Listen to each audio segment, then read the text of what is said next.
हाय दोस्तों, मैं अनिल आप सभी का आपके अपने चैनल में स्वागत करता हूं। आइए हम सभी बिहार बोर्ड के एनुअल एग्जाम में पूछे गए प्रश्नों का उत्तर पढ़ेंगे, जिसमें एक प्रश्न पत्र से कुछ प्रश्न लिए गए होंगे। ये प्रश्न क्या कहते हैं उसको समझते हैं। समझने के बाद इसका उत्तर लिखने का प्रयास करेंगे। और ये जो प्रश्न दिया गया है ये आगामी परीक्षा के लिए 2 अंकीय प्रश्न उत्तर भी बन सकते हैं। और 2 अंकीय प्रश्न जब भी बनेंगे तो इनको वाक्य में लिखना पड़ेगा। किस में लिखना पड़ेगा? वाक्य में लिखना पड़ेगा, शब्दों में नहीं, है ना। शब्द में लिखने के लिए 1 अंक के लिए काफ़ी है। तो आइए देखते हैं प्रश्न। 1 अंक वाले प्रश्नों के उत्तर एक शब्द या एक वाक्य में दे। और 2 अंकीय प्रश्न में पूछ देगा तो पूरा वाक्य में लिखना पड़ेगा। तो प्रश्न क्या कहता है? वह कौन सी धातु है जिसे चाकू से काटा जा सकता है? वाक्य में लिखने के लिए क्या करेंगे? वह कौन सी धातु, धातु नहीं हटाएंगे, कौन सी, है ना, कौन सी हटाएंगे, वह कौन सी हटाएंगे और लिखेंगे यहाँ सोडियम धातु है जिसे चाकू से काटा जा सकता है। लिथियम धातु है जिसे चाकू से काटा जा सकता है। पोटेशियम धातु है जिसे चाकू से काटा जा सकता है। अर्थात कि चाकू से काटे जाने वाले धातु का नाम क्या है? लिथियम, सोडियम और पोटेशियम।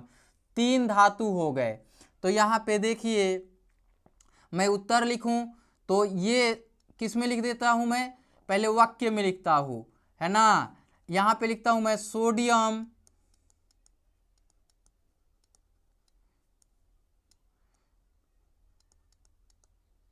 धातु है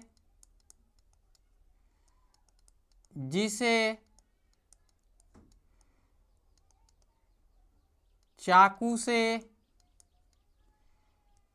काटा जा सकता है, काटा जा सकता है। ये वाक्य में हो गए, है ना। हमने क्या किया? वह कौन सी हटा दिया। इसी प्रकार से बाकी मैं केवल आपको शब्द में बताऊंगा, आपको उत्तर लिख लेना होगा। किसमें? 1 नंबर का ही शब्दों में कैसे लिखेंगे देखिए।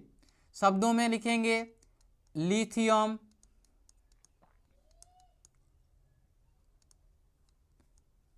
दूसरा लिखेंगे सोडियम, तीसरा लिखेंगे पोटासियम,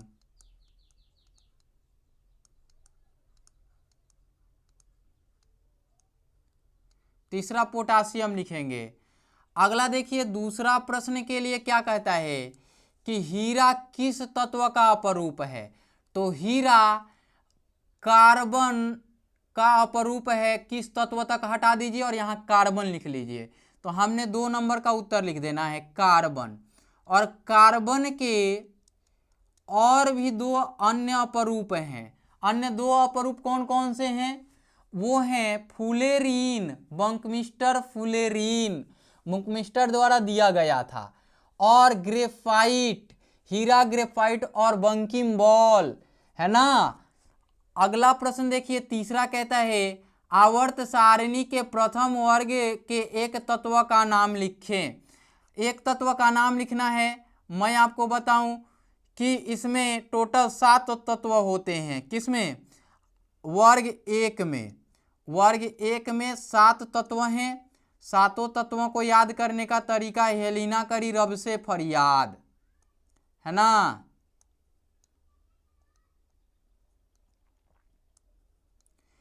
एक, 2, 3, 4, 5, 6 और नीचे बनाते हैं 7। यहाँ हाइड्रोजन हेलिना, हेलिना, है ना, करी रब से फरियाद, है ना। है H मतलब हाइड्रोजन, Li मतलब लिथियम, Na मतलब सोडियम, K मतलब पोटासियम, Rb मतलब रुबिडियम, Cs मतलब सीजियम, Fr मतलब फ्रांसियम। मैंने आपको 7 तत्व के नाम बताए और इनमें से एक तत्व का नाम लिखना है। तो मैं तीसरे में लिख लेता हूँ तीसरे का उत्तर ये कैसे लिखेंगे? आवर्त सारणी के प्रथम वर्ग के एक तत्व का नाम, है ना, एक तत्व का नाम यहाँ से लिखे हटाइए और लिखिए हाइड्रोजन है, लिथियम है, सोडियम है, पोटासियम है, कुछ भी लिख लीजिए। तो यहाँ पे लिखिए हाइड्रोजन, हमने एक शब्द में लिखा, क्या लिखा? एक शब्द में लिख दिया, है ना। तीसरा भी हो गया। अब हमें पढ़ना क्या है? तीसरे के बाद चौथा पढ़ना। चौथे के लिए देखते हैं। अब चौथा कहता है कि निम्नलिखित समीकरण को संतुलित करें। संतुलित करना है, यहाँ Fe2O3 + 2Al दिया हुआ, ये L है, क्या है? ये L है। तीर अभिक्रिया चिन्ह 3Al2 है, L है, 2 है और O3 है, Fe2 है। इसमें फॉल्ट है, ये इक्वेशंस अपने आप में संतुलित होने लायक है ही नहीं। क्यों नहीं है? यहाँ Al के पहले कोई नंबर नहीं दिया रहता तो हम इसे संतुलित कर सकते थे। यहाँ Al के पहले नंबर दिया गया, इसलिए इसमें फॉल्ट है। मैं इसका मूल समीकरण लिखता हूँ, फिर इस समीकरण को समझाऊंगा। Fe2O3 ये मूल समीकरण है और प्लस Al है और तीर अभिक्रिया चिन्ह Al2O3 और प्लस Fe2 है। अब देखिए यहाँ Al2 है तो यहाँ पे हम 2 लिख देंगे तो ये समीकरण संतुलित हो जाएगा। चूँकि 2 एल्यूमिनियम है, यहाँ भी 2 एल्यूमिनियम हो गए। Fe2 हैं, यहाँ Fe2 हैं। यहाँ पे ऑक्सीजन जो हैं 3 हैं, यहाँ भी ऑक्सीजन 3 हैं। अब इस समीकरण को हम लिखते हैं, क्या लिखते हैं?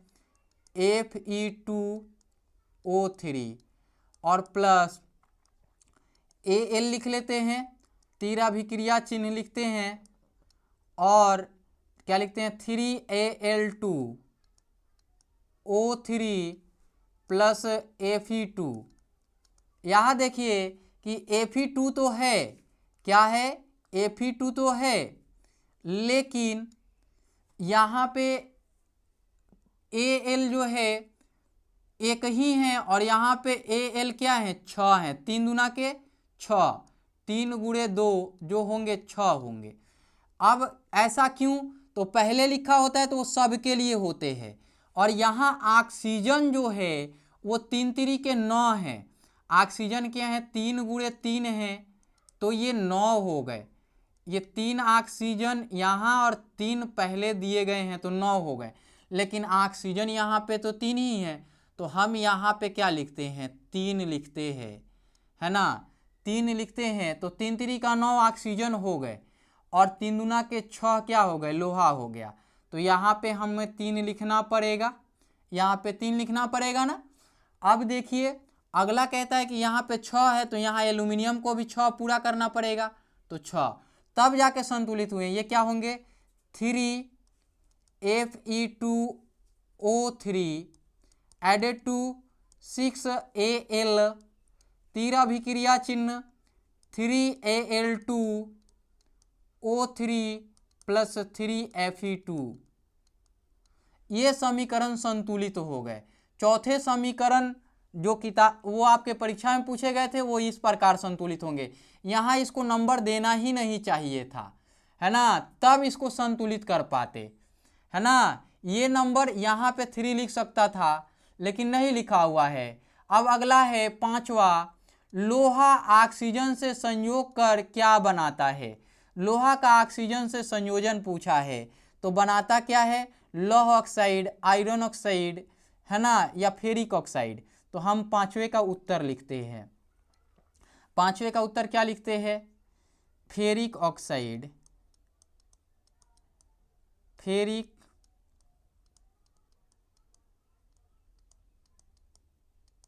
ऑक्साइड या लौह ऑक्साइड लिख सकते हैं, Fe2O3, या आयरन ऑक्साइड भी लिख सकते हैं। यहाँ पे क्या है?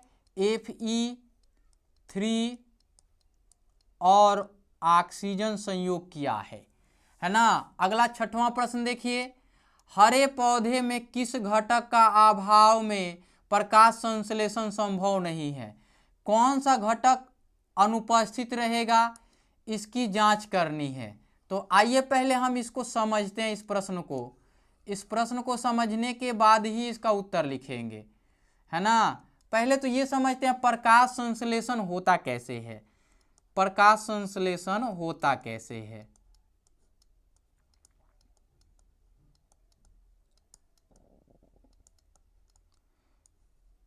प्रकाश संश्लेषण के लिए जरूरी जो चीज है वो है जल, कार्बन डाइऑक्साइड और सूर्य का प्रकाश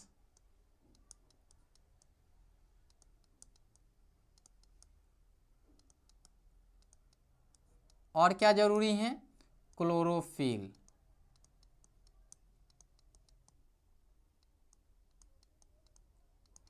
ये चार चीजें आवश्यक हैं और इन चार चीजों के बिना ये अधूरा है। तो कहता है हरे पौधों में किस घटक के अभाव में प्रकाश संश्लेषण संभव नहीं है। पत्ती तो हरी होती है, किसके द्वारा हरी होती है, पर्णहरित के द्वारा, है ना। किसके द्वारा, पर्णहरित या क्लोरोफिल के द्वारा हरी होती हैं। और सूर्य का प्रकाश मिलेगा तो ये प्रकाश संश्लेषण कर पाएंगी। जल तो जमीन से मिल ही जाना है, कार्बन डाइऑक्साइड वायुमंडल से मिल जाना है और सूर्य का प्रकाश भी मिल जाना है। और क्लोरोफिल जब भी अनुपस्थित रहेगा, ये अभाव रहेगा किसमें, पत्तियों में अभाव होगा, किसका, क्लोरोफिल का। तो यहाँ पे लिख सकते हैं हरे पौधों में किसके जगह पे क्या लिखेंगे, किस घटक के अभाव में, तो क्लोरोफिल लिखेंगे। यहाँ पे क्या लिखेंगे, क्लोरोफिल। इसका डायरेक्ट उत्तर क्या लिखेंगे, क्लोरोफिल के अभाव में प्रकाश संश्लेषण संभव नहीं है, यहाँ पूर्ण विराम लिख देंगे, है ना। अब 7वां प्रश्न देखिए, दो तंत्रिकाओं के मध्य खाली स्थान को क्या कहते हैं, तो सिनेप्टिक दरार। क्या कहते हैं, सिनेप्टिक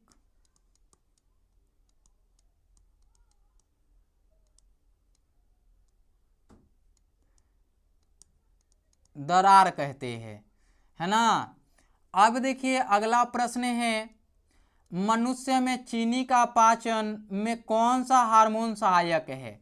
अब देखिए यहाँ पे लिखते हैं मनुष्य में चीनी के पाचन में, यहाँ पे लिखेंगे इंसुलिन हार्मोन सहायक है, पूर्ण विराम। क्या लिखेंगे 8वें में, इंसुलिन। और इंसुलिन का स्राव किससे होता है,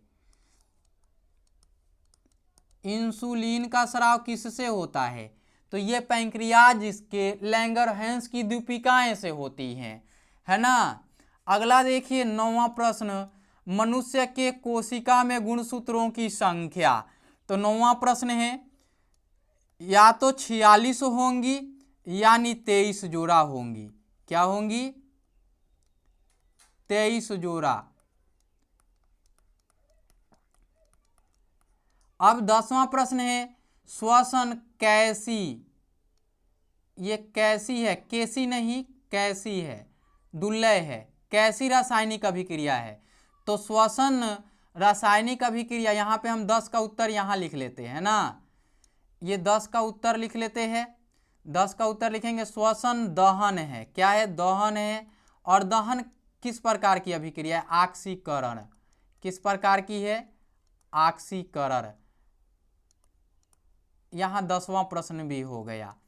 आपने देखा कि श्वसन कैसी के जगह पे क्या लिखेंगे, ऑक्सीकरण रासायनिक अभिक्रिया है, दहन अभिक्रिया भी रासायनिक अभिक्रिया है, और दहन कैसी है, ऑक्सीकरण है। तो यहाँ पे ऑक्सीकरण लिखेंगे। अगला देखिए, अगला प्रश्न 11वां प्रश्न। 11वां प्रश्न है कि ओम के नियम में किसका मान अचर है। ओम के नियम में मान अचर, तो ओम का नियम क्या कहता है, ओम के नियमानुसार जब किसी चालक के ताप को अचर रखते हुए उसमें धारा प्रवाहित की जाए तो उसमें उत्पन्न विभवांतर धारा के समानुपाती होते हैं। तो किसका मान अचर रख रहा है, ताप का। तो यहाँ पे किसका के जगह पे क्या लिखेंगे, ताप का मान, है ना। 11 का उत्तर लिखेंगे ताप का मान। अगला देखिए 12वां, विद्युत शक्ति का एसआई मात्रक। क्या होता है? विद्युत शक्ति का एसआई मात्रक वाट होता है, ये डायरेक्ट याद रखिएगा। 13 स्पष्ट दर्शन की न्यूनतम दूरी क्या है? 25 सेंटीमीटर और अधिकतम दूरी अनंत। अगला 14वां है बायोगैस का प्रमुख घटक क्या है? तो बायोगैस का प्रमुख घटक जो है वो मीथेन है। क्या है? मीथेन है। अगला प्रश्न देखिए 15वां, वन संरक्षण का एक प्रमुख उपाय बताए। एक उपाय इसमें पुनर्वृक्ष का रोपण या वन का लगाना है ना, तो वन संरक्षित होगा। तो पुनर्रोपण है ना, पुनर्रोपण करेंगे तो ये वन संरक्षित हो जाएगा। इस वीडियो में इतना ही, फिर मिलते हैं अगले वीडियो।